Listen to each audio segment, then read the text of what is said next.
Hi there, I'm Dan McGowan. I'm a clean comedian with a passion for raising the bar on clean comedy. This podcast is all about clean comedy, and I'll be interviewing clean comedians and entertainers, and we'll find out what makes them tick, or what ticks them off. So if you want to learn more about clean comedy, stick around, because this is just pure laughs.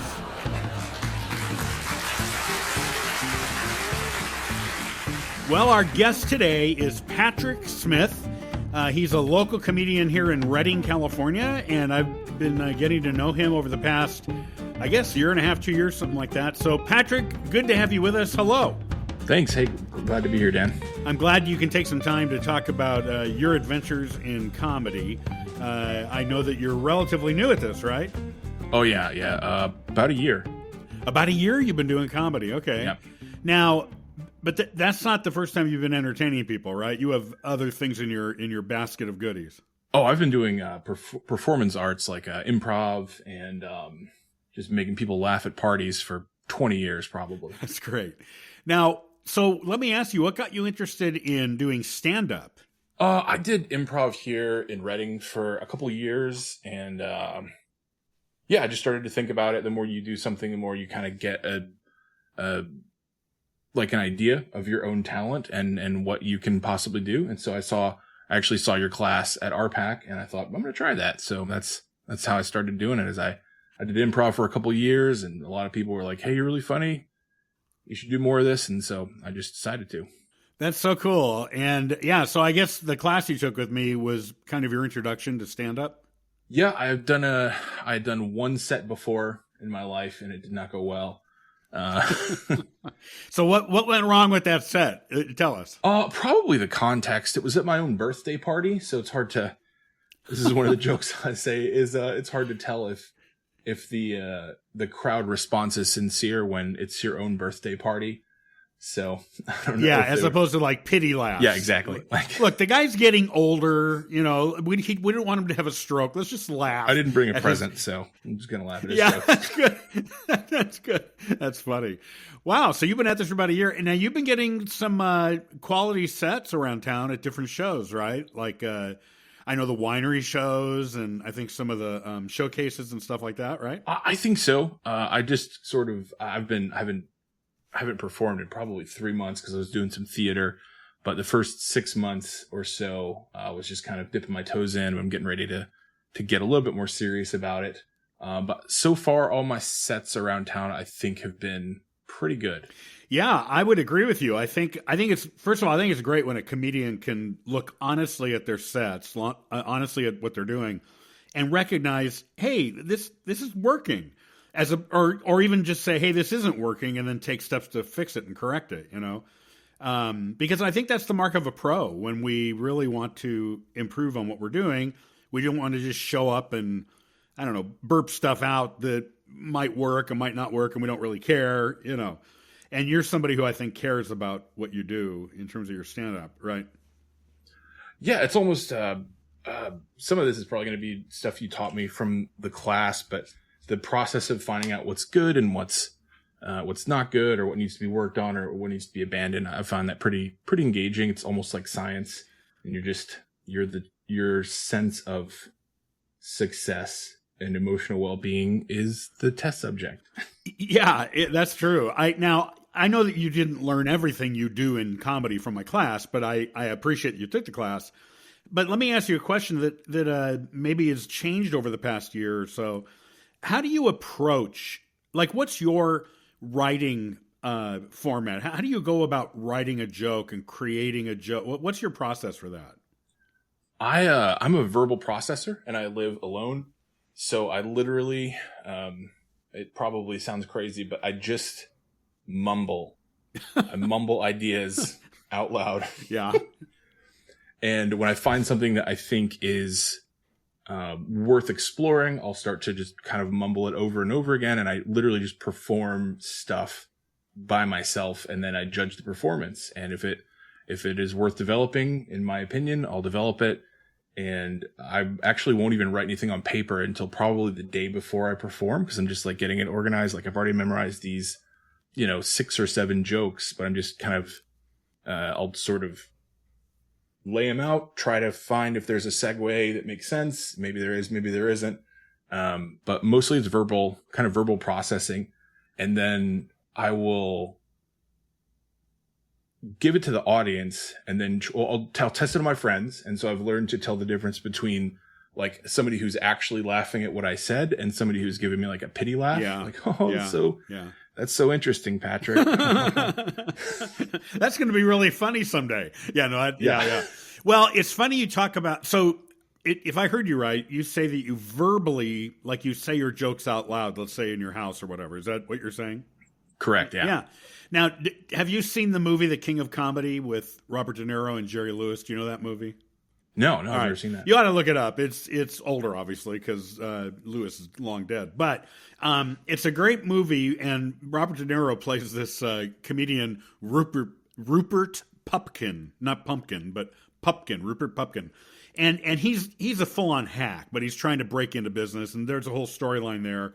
But the way he practices his jokes is down in the basement of his house. He has a wall of like an audience all laughing.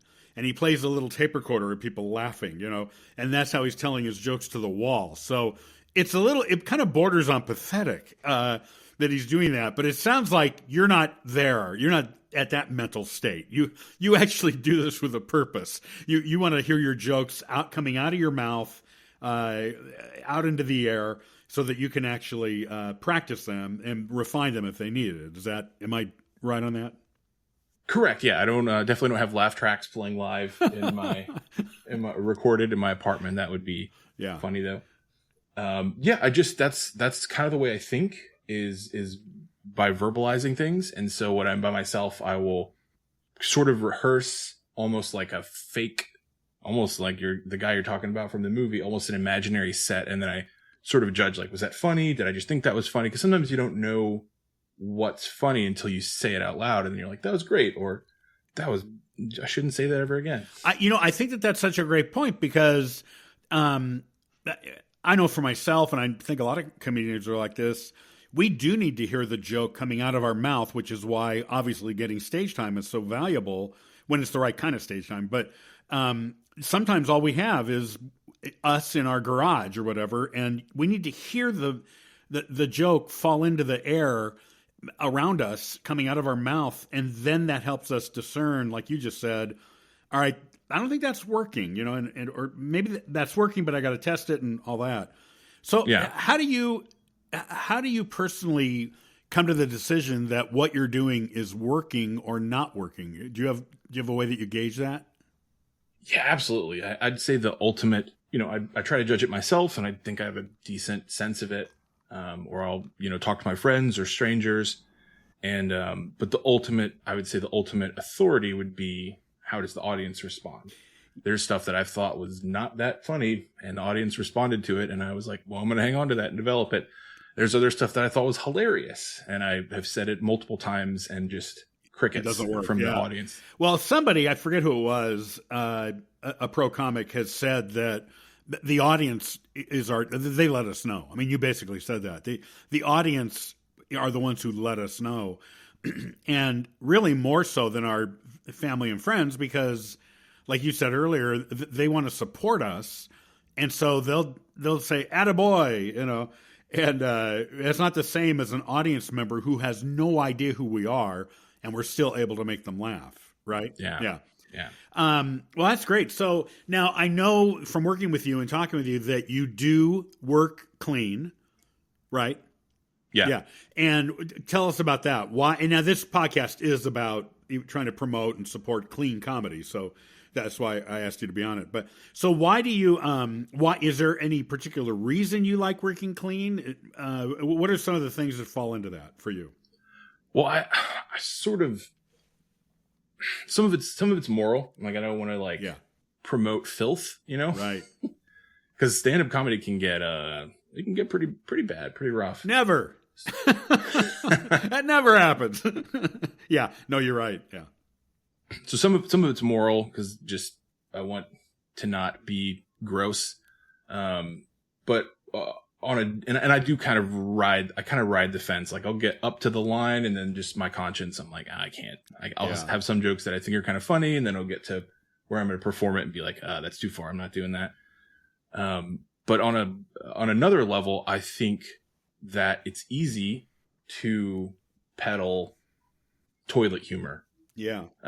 It's a lot easier to do that. So clean comedy for me, that's where the real challenge is. Like, okay, am I growing as an artist, or am I learning how to regurgitate, fourth grade jokes that are just, super, improper and filthy. Right. For me, the challenge is like actually in the craft of, I'm making something funny that's going to resonate with people that doesn't need to rely on like toilet humor. Yeah. Well, has part of that come about? I know you said about morals, so maybe you're from your faith, but also from observations of comedians who you've liked over the years, maybe who you grew up watching or whatever. Like on television, obviously, they could not, censors wouldn't let you say stuff. So guys like us were, what's the word, immersed in watching comedy that had to be written creatively and clever and witty, but free of the filth.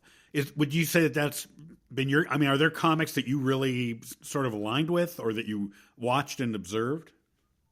Oh yeah, definitely. I would say, and there's even comics that can go a little, filthier or kind of crass humor that I appreciate the parts of their act that are not that, like I like Bill Burr a whole lot. He gets really bad. Yeah. But I think he's got some material that is good, that isn't just, it's just his angry stuff. It's not necessarily the violent kind of almost evil stuff. I like Pete Holmes a lot. He's got a lot of really good, clean content. Obviously Jim Gaffigan. Who doesn't like that guy? Right. Have you seen his new special? Is it called Thin, or Think Thin or something? Do you know which one I'm talking about? I'm not sure. It's his newest special, and the word thin is in the title. I should know it, but I don't know it off the top of my head, because I guess he's lost a lot of weight. And wow. Well, I don't guess. I know for sure from watching that's not a guess. He did lose weight. And he's pretty open about it and how he went about it, and it comes out in his jokes. And it's a good special. it's Gaffigan. So, what you're getting. It's you trust the content that is going to be coming forth. Yeah. Yeah. So, working then as a clean comedian, has it been hard for you to do that, or do you find it easy? Not easy, that's not the right word, but is it, I like the word you use, challenging. Do you find it a little bit more challenging to create and craft jokes that are in a cleaner vein? Is that what you said? It's more challenging? I think so, yeah. Because I think it gets more into like, you've really got to focus on the art and on the writing. And the delivery is always important, but I think if I have like, toilet humor, I can just really like, focus on the delivery and make it really punchy, and you'll get some laughs there. But I think the real art is the writing and the crafting, thoughtful stuff. It hasn't been too challenging. There's some places I wanted to go that I had to kind of stay away from, where I'm like, I'm not comfortable talking about that. Like, I think when I was in your class, actually, you gave us, I think, 5 minutes. It was before the showcase, but you gave us 5 minutes or 3 minutes to practice and do like a little practice set. And on the day I was performing, I'd practice it. One of the ladies in your class brought her kid, and I was like, all right, well, I'm not going to say that part of my routine. Yeah. It's funny how the audience or even the venue can help dictate that for us. In most bar shows and most like comedy club venues, especially nowadays, anything goes, as you know, and there's this thinking out there that we're supposed to be raunchy. The comedy isn't funny if it's not raunchy. And from taking the class, where I go with that is, no, comedy isn't funny if it's not funny. If all you're doing is cussing and there's no jokes in there or whatever, that's all you're doing. It's not funny at all. And my personal thing is that, that's why I started veering towards like corporate events. I've done a lot of church shows, community events, things where there's going to be a wider range of ages, and where the comedy tastes tend to be more in line with where my tastes are, which harken back to more classic comedy. I mean, obviously, when I was working more in the clubs, it was also back then, way back then. Anything goes, but it wasn't the same anything goes as we have today. It's really vulgar in some places today, as you know. Oh yeah. Yeah. And you're right. We do need to kind of pick and choose where we're going to agree to go perform.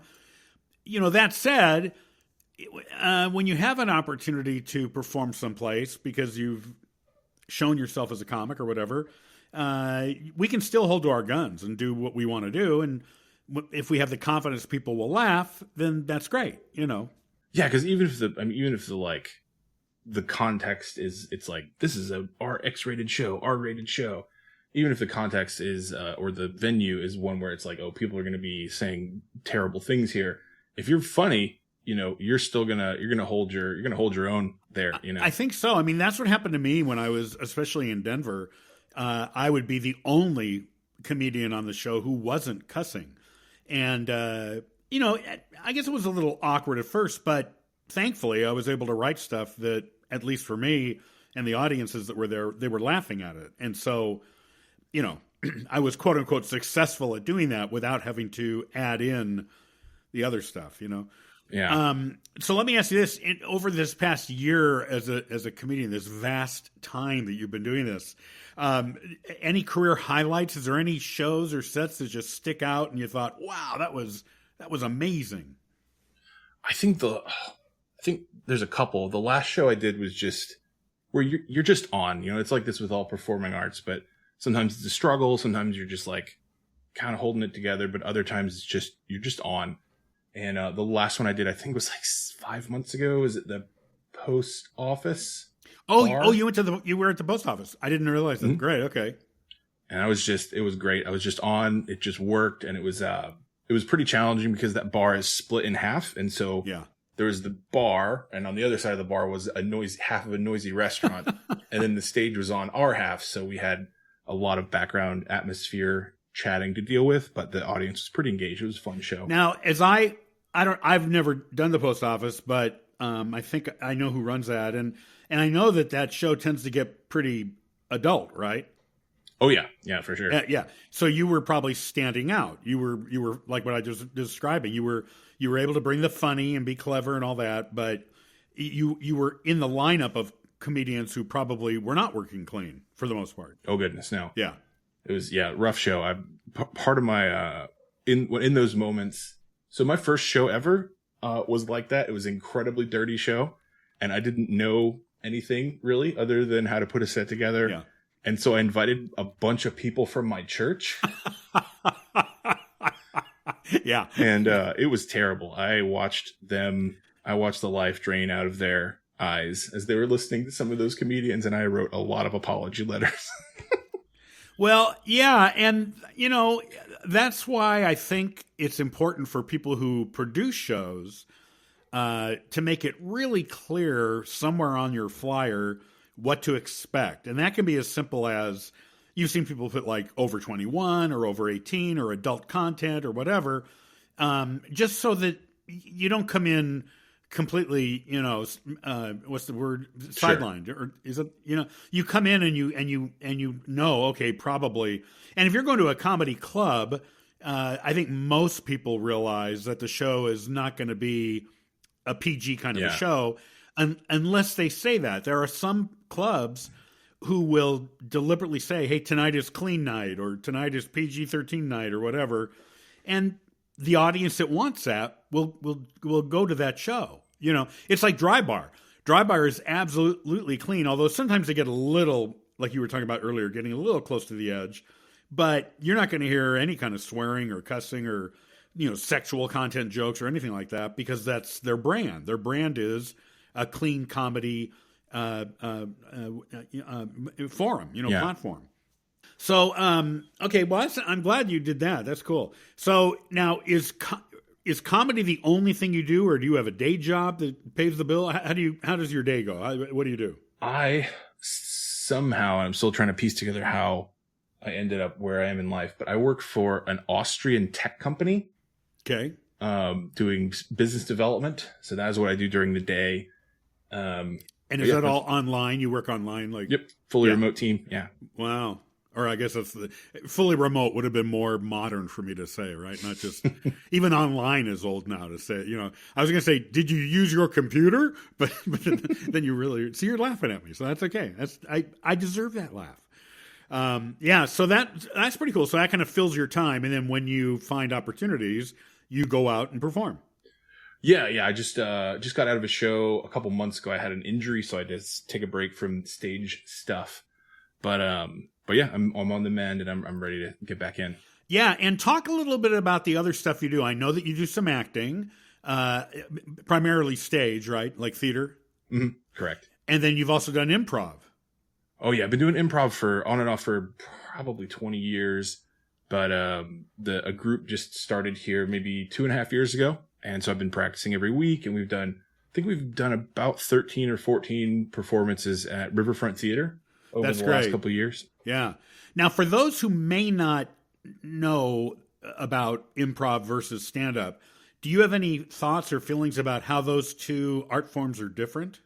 Yeah, improv. Obviously, if you look at the name, it's improvised, but you kind of learn the structure of the games, and the games will have uh, some sort of form and rules, but you won't have. There's topics that need to be added for the game to be performed, and so those topics we won't get those until we're literally in the moment on the stage. It's pretty adventurous. So it's what you're describing basically for those who are familiar with the show. Whose line is it anyway? It's like that, right? You get yeah, Correct. And how do you feel? Like, what do you think are the differences between that versus working as a stand-up? I'm a little bit doing stand up feels safer to me because I'll have material that I've repeated and I've gotten, a lot of, active feedback from audiences, and I'll kind of know what I'm going up there with for the most part. But improv is, I don't know. You don't know what's going to happen. It's kind of this place where I step out and I'll get a topic or I'll agree to take a certain subject on. And sometimes I have no idea what I'm going to do. And I just step out on stage and see what happens. So that's so cool. I don't know if you've been heckled in your year of doing comedy, doing stand-up. Yeah. Okay. So do you feel, my question is, do you feel that because you have the skills of doing improv, that has helped you deal with hecklers? Not yet. I haven't really, that's an area that I haven't actually, responding to hecklers comically is not something I've really done yet. I have had a few things where something from another person's set or from the audience will inspire me, and I'll come up with a funny joke just on the spot, and I'll start my set with it. So I have improvised some stuff, but I've never successfully gone to battle with a heckler quite yet. So both with like the improv and with acting, like stage acting or theater acting, you do have. Actually, no.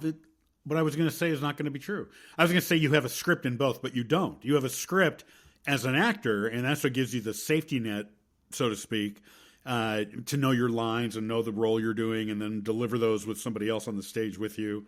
Whereas in improv, you have 3, 4, 5 people on the stage at the same time, and then you get these topics, right? Yeah, and you don't know what's going to happen. You could come up with something that could be hilarious and brilliant in the moment, but another person steps in and starts the scene and goes a different direction, and you have to abandon what you were thinking of and, yes and. Yeah, and you go along with it. Yeah, what's yes and? Tell our listeners yes and. Yeah, so yes and is basically it's a way that in improv comedy where you you're sort of managing reason and the logic of the scene. So if I was in a scene with you, we're on a stage, and I'm like, Dan, I'm so glad that you took me out for a ride in this pontoon boat. Your obligation to maintain the credibility of the narrative would be, yes, I'm so glad you could come out. I love this boat. I just got it. It's a great way to spend a Sunday afternoon. If I said, thanks for the boat ride, and you said, We're actually at the zoo right now. That would mess things up. Yeah. It wouldn't make any sense, and the audience would. Well, and what's they would stop funny believing about you. that is you and I have both seen and maybe done this ourselves.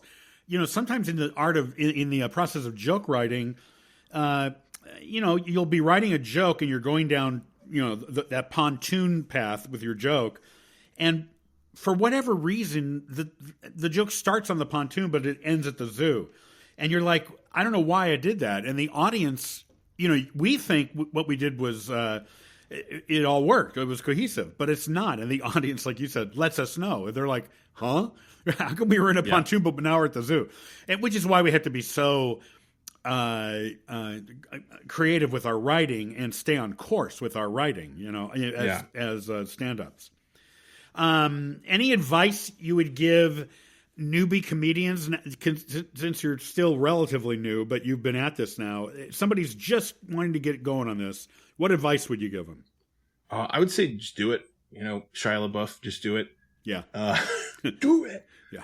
The more experience you get, you know, in the writing process, the more experience you get telling jokes to your friends or to strangers. And then ultimately the biggest, I think, contributor to success, at least in my limited amount of time doing this, is the more you perform, the better you're going to learn the sort of landscape of how you perform and what works.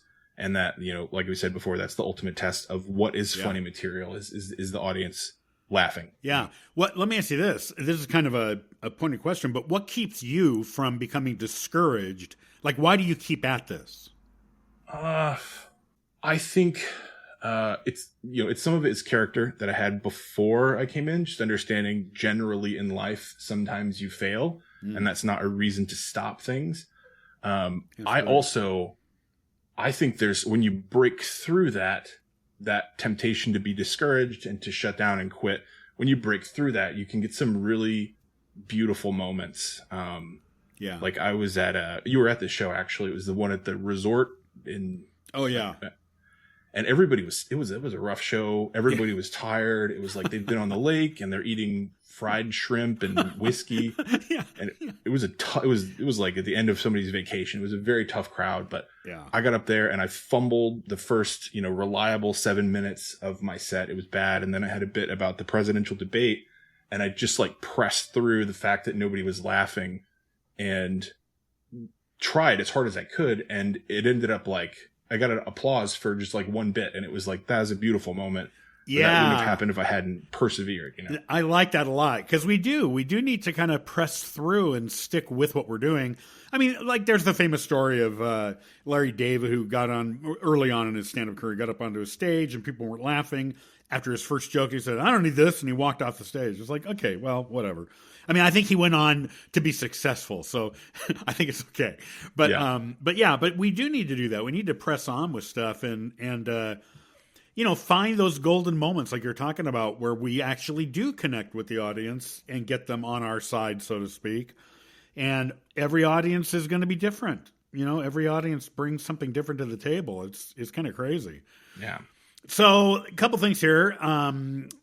You were talking to me the other day about you got some plans in the works. You want to talk about that? Is this something you want to speak about? Oh, you mean for moving? Yeah. I'm thinking about Austin. I know they've got the pretty big, Mothership Comedy Club. Right. Huge scene there. And is that Joe Rogan's club? Is that him? I don't know. I think it's Tony Hinchcliffe. Oh, okay. All right. But huge stand-up scene there, big film scene there, just a lot more entertainment. So that's what I'm thinking about. There's a huge performing arts scene here in Reading, surprisingly large scene. But I don't think I'll ever be able to leave my comfortable corporate job to do entertainment here. So I'm looking at other places. LA seems a little bit does LA seem too big? Like, what do you mean when you say like too big, or? Yeah, just it's too congested or something. Go ahead. I'm sorry. Yeah, congested, film, expensive. It seems like a very kind of a bougie place, I guess. Yeah. Yeah, I'm from LA. I mean, I was working in commercials and stuff there, and some comedy there as well. But you're right. I imagine, I've never really lived there. I've visited Austin, but I've never looked into moving there. But I imagine it's not the same as LA. And if they have, a comedy scene and acting, that's right up your alley. Yeah, just more stuff on stage. It's really, I love film. It's great, but I prefer live stuff. Right. But I'm also from Alabama, born and raised. So being in Texas will probably be a little bit more comfortable culturally than California. Yeah. So it sounds like you are wanting to move in a more pro direction as a comedian. You don't want to just do this as a hobby on the side. Yeah, yeah. Well, I could do my corporate job and entertainment stuff. I could do it simultaneously, make money doing corporate and be performing. If I'm doing that art, that's going to sustain my soul. But I want to put myself in a place where there's at least that potential, to go pro and to not have a day job. Yeah. And because you're doing it virtually at the beginning, at least, you can do that anywhere, right? Exactly. I could go anywhere, yeah, just about in the world right now. That's very exciting to me that you want to just expand what you're doing, and see where those paths take you, which is pretty cool. And you're a strong writer, I think. I've worked with you and seen you perform, and I appreciate the way that you craft jokes and find a way to, entertain people. I think you obviously love entertaining people. That's something that's kind of wired into you, right? Yeah, I like affirmation from strangers. That's great. So, how can people find you? Are there ways if somebody was before you move? I mean, when are you thinking this move will happen? In the next couple of months, or what are you thinking? I'm going to Amsterdam in February for work. Yeah, but it'll be sometime after that. Okay. So until then, like if somebody wanted to find you to see your comedy, do you have clips online or anything like that? I have a TikTok account, but that's something I really need to get on is to get some material to kind of do self-promotion online for sure. Yeah. And again, if we had, I was just talking to somebody this morning about this, but if we had more venues in town, that would mean more that are doing comedy, that would be more opportunities for the comedians to get out and perform and then put a camera up, your phone or whatever, and capture some of that and then edit it into a 3 to 5 minute thing, that you could, or I guess for TikTok, it's like 30 seconds? Yeah. A minute? Yeah. Cool. Yeah, that would be so great if there was. But you're on Facebook. Do you want to give that info out, or are you a little bit holding it closer to the vest? No, it's fine. Just it's just my name, Patrick Smith, on Facebook and on TikTok, and my picture's on there. Oh, cool. Yeah. Because, millions of people are listening to this podcast. So, you'll be inundated now with you won't be able to sleep at night with ding, ding, ding, ding. Fantastic. On your computer. Any last thoughts before we wrap things up? I don't think so. Yeah, I don't think so. You're like what my dad used to do. Dad, you got any thoughts for me? No, not really. No, just mow the lawn. I was going to say is work hard. Yeah. Work hard. Yeah, work hard. Well, you do work hard, man. So this has been great, Patrick, having you with us, and I sure appreciate all your insight and wisdom. And 1 year or so he's been at this, and already he's had many opportunities, and he has great goals in mind to take this. The only way I can think to say it is to the next level, whatever that means for you, Patrick. You're going to take it to the next level, which is cool. And I'm looking forward to seeing you a year from now, hitting all that big comedy scene in Austin, and I know maybe we'll be seeing you, clips of you online. That'd be fantastic. That'd be great. Maybe I'll abandon all my ideals in order to sign with Netflix, and you'll see me there. No, that would be good. No, that would be good. Abandon everything and, run with the world. That's a good way to go. And then you'll really have to be sending apology letters to all your church friends, which would be great. Well, Patrick, it's been great having you with us. I really appreciated it. And you have a great, we're coming up on New Year's, I think tomorrow. Yep. No, I guess Wednesday is New Year's, right? Yeah. And any goals you're setting, or is that too personal to ask? For next year, nothing. I'm already going to the gym pretty regularly, so... I saw that post of you pushing weight, and it made me mad. I thought, well, I guess I should do that annual resolution too. So you're inspiring me, man, Thanks. Which is great. Well, Patrick, have a great rest of your day. And folks, make sure you check out Just Pure Laughs. We have a growing catalog of interviews with clean entertainers, comedians, magicians, and more. And you can find us on YouTube, on RSS, on various platforms where Spotify, I think you can find us. And tell your friends. We're really trying to raise the bar on clean family entertainment, even not necessarily family, but just clean comedy in general. But just comedy that's a little cleaner so that we can show the other side of the coin. So that's great. So this is Dan McGowan, and we'll see you next time on Just Pure Laughs.